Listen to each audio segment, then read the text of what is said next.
Por onde passa, Gabigol mexe com os ânimos da torcida, seja por amor ou seja por dor. Ele sempre é comentado desde os últimos anos mais criticamente do que anteriormente, mas agora ele está de volta para uma de suas casas, que é o Santos. E aqui nesse vídeo você vai ter uma opinião sem paixão a respeito desse movimento para ele e para o Santos, tá bom? Esse aqui é o canal Falso 9 Comenta, aqui não vamos falar nem de tática e muito menos com tatiquês, abordando aqui de forma crítica a opinião, tentando aqui ser o mais racional possível a respeito de qualquer um dos times brasileiros ou mundiais ou o assunto que der na telha de falar por aqui. Eu te convido para se inscrever no canal e para deixar o like nesse vídeo. Tá bom? Bom, Santos, depois de uma temporada assim completamente desastrada, né, na temporada passada, com um projeto centrado no Neymar, que é um jogador brilhante, que dispensa comentários, mas um jogador que não disputava o número de partidas que disputou, inclusive na última temporada, há muitos anos na sua carreira, e por isso, né, é um projeto que acabou aportando uma quantidade de dinheiro que talvez não deveria, né,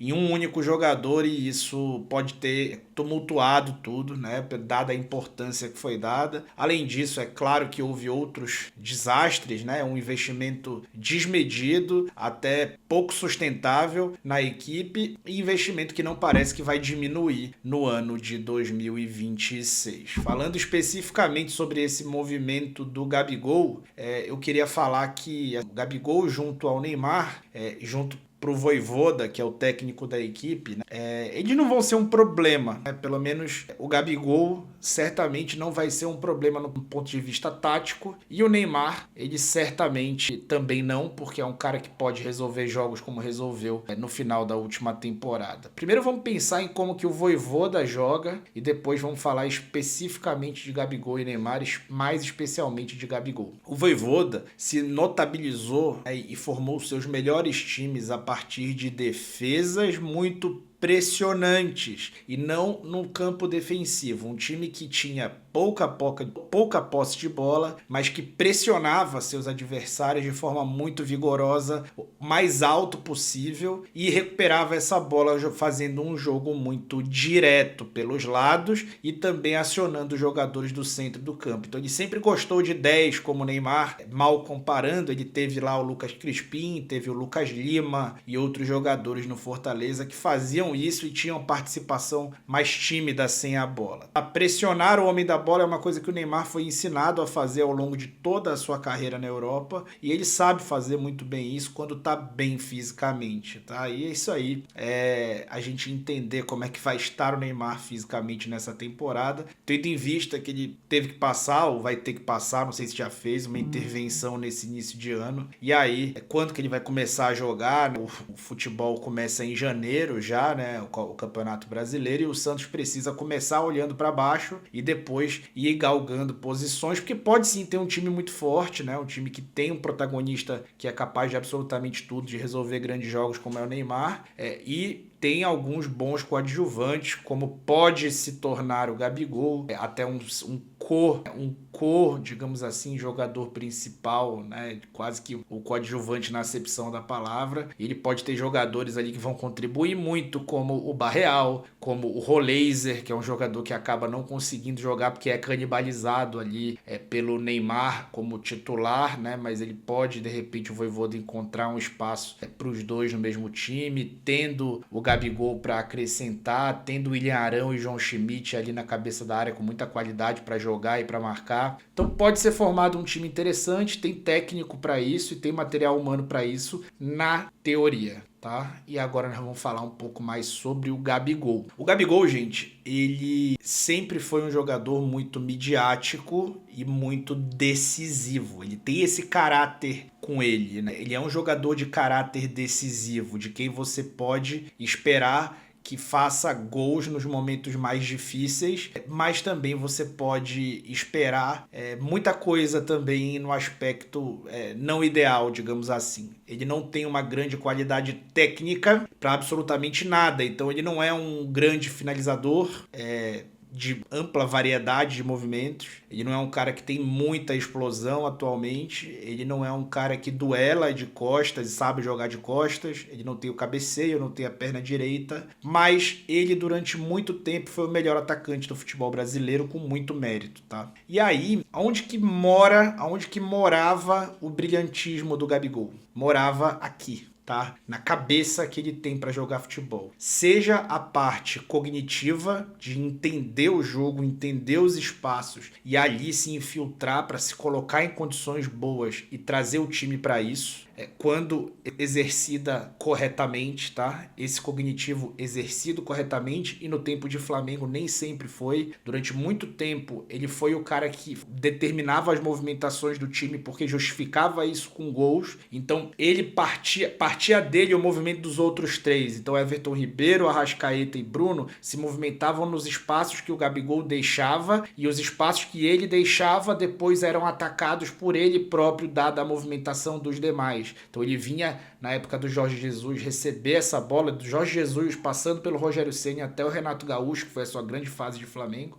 Ele vinha receber essa bola sempre chegando lá e nunca estando lá. Depois de 2022, quando o Dorival chega, o Pedro entra com a lesão do Bruno Henrique e o Gabriel precisa fazer um jogo de coadjuvante, mas tendo um centroavante parede na frente, o Gabigol começa a não encontrar esses espaços, começa a gravitar muito ao redor do Pedro, e isso não fez bem pro jogo dele e faz ele começar a querer participar do jogo de uma maneira errada taticamente, vindo buscar a bola no pé do volante, vindo buscar a bola no pé do zagueiro, muito marqueteiro ali na má acepção da palavra, como a imprensa de rádio gosta de falar. Então, o jogador que sempre se preocupou muito com a opinião do torcedor sobre o futebol dele, e isso tem vários aspectos positivos. Então ele acabava buscando essa bola, mas fechando várias linhas de passe, atrapalhando o momento ofensivo do time dele. Tanto que quando o Felipe Luiz, que é muito amigo dele, assume o Flamengo, ele fala: cara, eu quero que ele fique lá, ele não pode baixar para receber bola no pé de volante e tal. E durante a Copa do Brasil de 24, quando ele decide os gols, ele estava no meio de uma briga com o Felipe Luiz, que estava reclamando, e eles estavam se xingando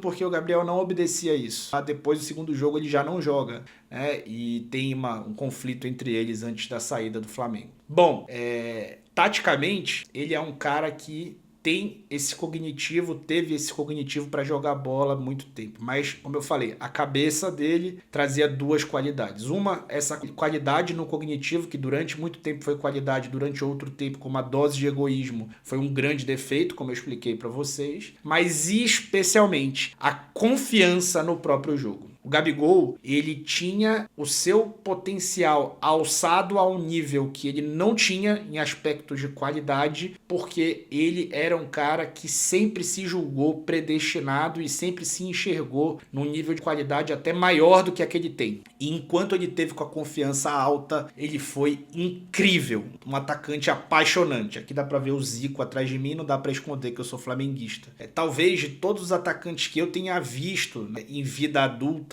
jogar pelo Flamengo, o Gabigol tenha sido mais apaixonante em todos os aspectos, com a relação com a torcida e com a relação com o jogo, a forma como ele não desistia e a forma como ele tinha certeza que fazia gol, e de alguma maneira ele passava para você essa certeza como torcedor. Não à toa os cartazes hoje tem gol do Gabigol e tudo mais. Ele tinha certeza que ia fazer gol, a torcida tinha certeza que ele faria gol, e às vezes esse gol ia sair de canela, ia sair de qualquer jeito, ou às vezes ia ser um golaço. Era um atacante que você podia esperar absolutamente tudo em termos de forma, mas o conteúdo você sabia que estava lá, que era o gol, tá? Quando ele deixou de priorizar a própria carreira, e aí tem uma grande crítica a ele, né?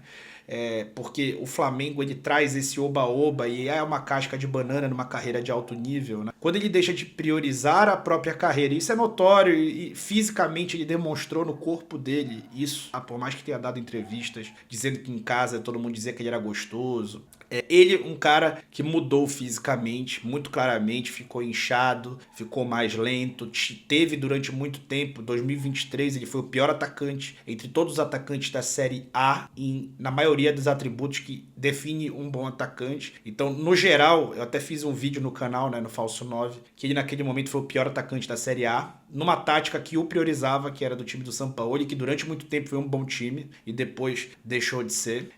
O Sampaoli preferia ele ao Pedro, por característica, e ele não conseguia entregar absolutamente nada, porque naquele momento fisicamente ele estava abaixo e esse aspecto físico abaixo sequestrou essa confiança. Depois, antes e depois, né, com o Pedro ganhando mais espaço, porque o Pedro era reservaço dele até 22, o Gabigol foi tendo a confiança abalada, primeiro pelo físico, gerado pela desconcentração dele com o jogo, depois por ter o Pedro à sua frente. E aí, isso pra mim ficou muito claramente demonstrado na quantidade de pênaltis que ele passou a perder. Ele era um cara que você tinha certeza que ele ia fazer o gol de pênalti. Você podia achar que ele ia perder o pênalti no Cariocão contra o Volta Redonda, mas numa final de Libertadores contra o Palmeiras ou contra o River, se acontecesse um pênalti pra ele bater, a gente tinha certeza que ele ia converter, tal qual o rubro-negro tem a certeza que o Jorginho vai converter atualmente. Tá? E ele foi perdendo a confiança, foi perdendo pênaltis, foi mudando a forma como bate pênaltis e hoje é um dos piores cobradores de pênalti do futebol brasileiro. Essa confiança nunca foi recuperada, por mais que o físico tenha sido, desde 2024 ainda no Flamengo, ele tá fininho, tá bem fisicamente, acredito que ele esteja muito mais móvel, muito mais rápido, embora não tenha conseguido demonstrar tanto assim, mas no Cruzeiro já deu pra ver um Gabigol fisicamente diferente, mais capaz de competir e até bem útil ao longo da campanha.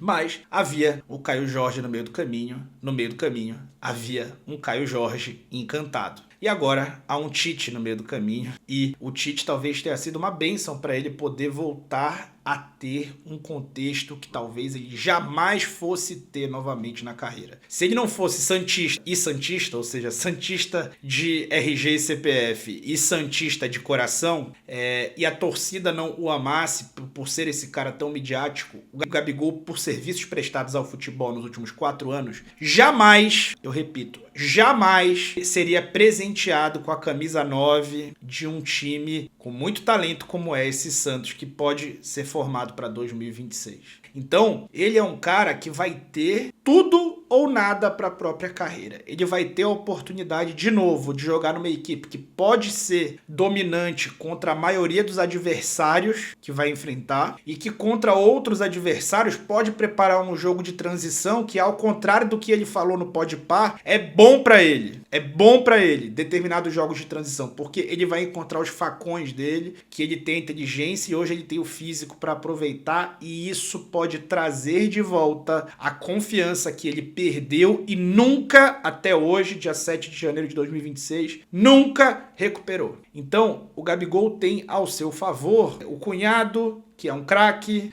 a cidade que ama, o estádio onde joga, a torcida que o ama, e um time forte, e aí sabe Deus como é que vai ser pago esse time forte, mas um time forte para desencantar, e aí esse cara não dá para duvidar dele quando ele recupera a confiança. Eu acho provável que ele recupere a confiança e se torne o jogador que ele já foi um dia de 19 a 21, não acho provável. Eu acho possível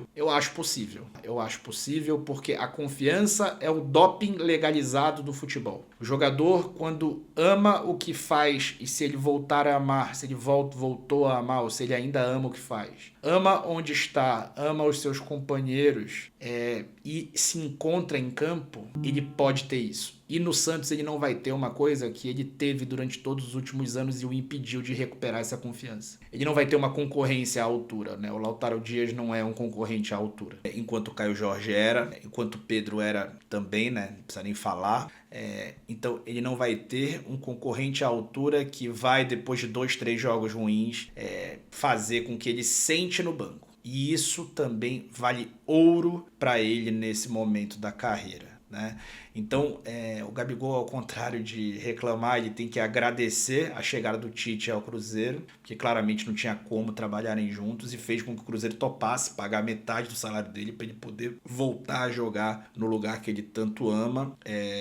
Entre os times que ele ama, Santos e Flamengo, no Flamengo ele não tem mais condição nenhuma nesse momento, né? Mas no Santos ele pode ter encontrado a tempestade perfeita. O lado ruim disso tudo, o lado não disso tudo, é que a gente pode tratar isso como um match point da carreira de alto nível do Gabigol. Essa vai ser a última chance que eu achava que já não aconteceria mais. Essa vai ser a última chance que ele tem de voltar a ser um jogador decisivo, regular e qualificado como um dos melhores atacantes do Brasil ou um jogador em alto nível. Se ele deixar escapar essa oportunidade, ele nunca mais vai ter um time realmente competitivo para poder jogar dentro de uma liga relativamente forte como é o futebol brasileiro. Então, pro Gabigol, tudo ou nada. E o santista pode ser feliz ou pode ser ainda mais triste do que foi na última temporada, porque um projeto que tem tantos caras pesados, parrudos, caros e marrentos e decisivos pode te entregar absolutamente tudo. Desde troféu do Campeonato Paulista, por exemplo, e até de uma Copa do Brasil ou de uma Sul-Americana, que eu acho que o Santos vai jogar, posso estar errado, até uma nova briga contra o Z4, como aconteceu no último ano. Tá bom? Espero que tenham curtido. Deixa o like, se inscreve no canal e eu fui.